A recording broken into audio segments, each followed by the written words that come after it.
Okay, a lot of people are in varying different spots on these questions. The first one is 6.7. The second one's what, 11.3, and the third one is 10. What? 13.3. 2? 13.3? And then the second one, 11.3? Okay. Does anybody have any questions on how to do those? I want to answer them if you don't know how to do it. We okay? Did we get those? Okay, so let's go on to the distance one. What I wanted you to do was to find the distance between these 2 points. That's all. I didn't want you to find the slope. Slope is something different. Slope is the rate of change between the y's over the x's. Okay, I wanted you to find the distance. The distance is, what was this? Distance is 9. It's just like the space between, right? Distance is just the space between. So that's 9. The space between this is, that distance is 3. Right, this distance, what was this distance? 5. And this guy, what was this distance? 8. Okay, here's my question for you guys. How do you find that using subtraction? Those same numbers, how do you get them using subtraction? Go, talk. Okay, how do we do it during subtraction? Through subtraction. If you take this and subtract, if you take the y coordinates and you subtract them, you get 9. Okay, the larger y coordinate from the smaller y coordinate. That's if it's vertical. You can do that again over here. Subtract them, you get 3. The 2 y coordinates. Does that make sense? Okay.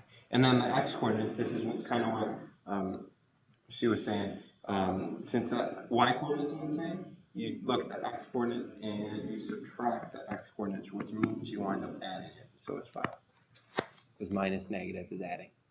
The larger from the smaller. Same here, you subtract the larger from the smaller. 8. If you do it the reverse, if you do the smaller minus the larger, you're going to get a negative number, right? And distances can't really be negative. We need them to be positive, so we just keep them positive. Okay, let's go back. That's a very specific case. That's a vertical distance and a horizontal distance. The problem that's created is not everything's vertical or horizontal from each other. Okay, so you need to be able to find the distances no matter what is the case. So we're going to generalize what we just did to create the distance formula as we talked about yesterday. That was one of the goals of what we were going to do. So on the back here, we're going to create the distance formula from the wording. If we have a hypothetical situation where we have a point x1, y1, and we use those points, okay, and those names just so that it's point 1, x1, y1, point 1, and then it's x1 is the x coordinate, y1 is the y coordinate. So we know where they come from. Anyways, so if we just put these down randomly, it's kind of fun to watch. If you put these down randomly, say like here, and we call that x1, y1, and we put it randomly down here for fun, x2, y2, and we say, let's find the distance. Let's find out what D is, okay? They're just generic points. I graphed them that way. We actually don't know which one's larger, x1 or y2, or x2. Which value is larger, x1 or x2. So we don't know which one to subtract first, which kind of creates an issue. But we're going to compensate for that a little bit. But on this picture, can you guys see a right triangle in this picture? It's not drawn. Can you draw one in visually? Yeah. If you can draw one in visually, that's great. From here to there. See how that's a right triangle now? Okay, if we use what we know about right triangles and the distances of sides of right triangles, we can actually create a formula to find out what D is. That make sense? Generically with some random points. So this distance, on the front we talked about how to find the vertical distance between 2 points. We said we subtract the y value. Okay, and that's what we're going to do. We don't know which one's larger. So okay, let's just say that. It could be switched if you feel like it. Doesn't matter. But we don't know which one's larger, so we're going to compensate by saying it's the absolute value of that, just to compensate, to say it's always going to be a positive number. Does that make sense? On the front, we talked about finding the distances, the horizontal distance between the x coordinates. And we said that we just subtract the x coordinates. So we're going to do the same thing. We're going to subtract the x coordinates to find the horizontal distance, but we don't know which one's larger, so we're going to compensate for this. Do an absolute value to make it positive always. Then we can use the Pythagorean Theorem to find out what d is, can't we? Or write a formula for what d is. So if we talk about d equals, that's a d, d equals, okay, a squared, let's call this a, x1 minus x2, and we call that squared, right?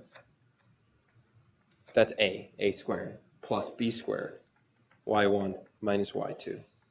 Oops, absolute values in there, squared. And that would be using the Pythagorean Theorem. From that, if we want to solve it for d, we square root both sides. We have all that stuff on the inside. However, there's some things that are in there that are actually irrelevant that we don't even need to worry about, is these absolute value things. Do you know why we don't need to write the absolute values in there?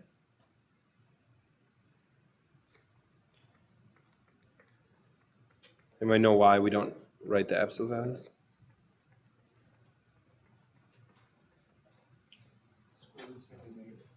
When we square something, it automatically makes it positive anyways. So if we do the absolute value and then square it, well, it's kind of irrelevant to do the absolute values in there. As long as we square it, it's going to be positive regardless. Okay? Okay, so distance formula is going to be d equals x1 minus x2 squared plus y1 minus y2 squared. Okay? Going to be our formula. Now what I want you to do is I want you to take a look and I want you to read that problem below. And I want you to determine what you should do first. Well, let's figure it out. Read through it, determine the purpose of what you're doing in the problem, what the problem's actually asking for, and what your first step should be. Just guess on what a first step should be. Find the purpose of the problem and then figure out what your first step should be. Okay, if you guys are trying to deal with this, and you're trying to figure out, the goal is to do the perimeter. Do we get that? The perimeter is going to be adding up all the sides.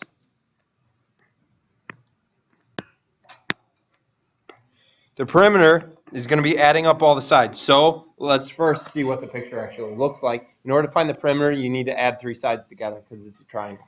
Anyway, so let's plot the points. So A is -3, 2. B is 6. 5. C is 3, 1. Okay? Now when you look at the picture, you can actually tell you need three sets of distances, right? Okay? Now we can create our game plan. We know right? That's what AB stands for. We have to find the distance between B and C. Oops. And we need to find the distance between C and A, or A and C. Okay, so there's really three different distances. If the goal is to find the perimeter, we need all three of those distances, and we have to add those up. Correct? Okay. So let's find them. AB. So distance between AB is going to be -3 plus 6 squared. Or, sorry, -3 minus 6, right? Because we subtract them. My bad. Plus, is that a 2? 2 minus 5 squared. Which is going to be the square root of -9 squared. Plus the square root of -3 squared. Square root of 81 plus 9 square root of 90. Which gives us about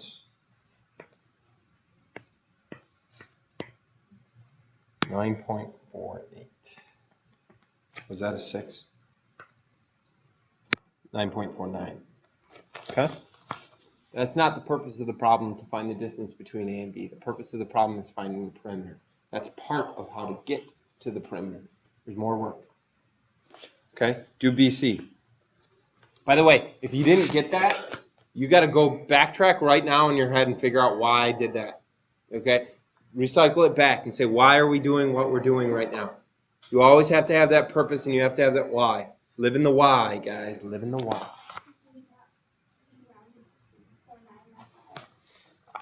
Ish. If I don't specify it, then you know that. Okay, BC, going to be 6 minus 3 squared plus 5 minus negative 1 or plus 1.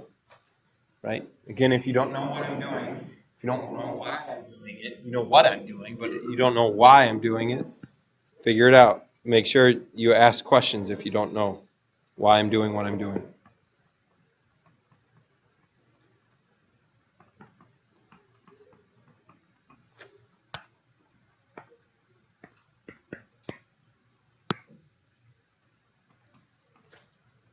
And then we do CA.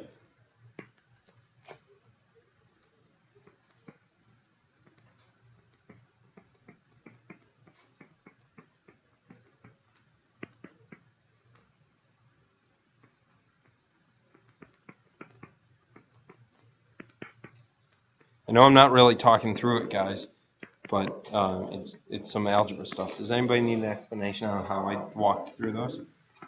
You get the same one. Anybody need an explanation? You can come at me whenever you need to. Okay. Just stay in your seats when you come at me.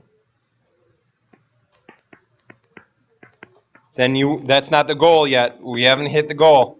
You always got to keep in mind the goal.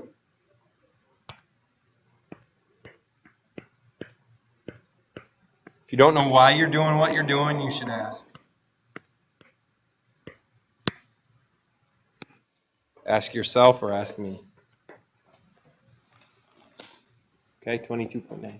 Here's the deal. When we talk about this triangle, the perimeter is 22.91. What kind of triangle is it based on the sides? What kind of triangle? It's isosceles. An isosceles triangle has 2 congruent sides. Just 2 congruent sides. If they were all congruent, it would be equilateral. If none of them were congruent, it would be scalene. If you have a question that asks you to classify a triangle by the sides and you don't know what those words mean, you could Google it or look it up in your book. Right? Of course, email me if you have any questions or anything like that. Your homework, yeah, I'm going to project it in a second if you want. Stick around.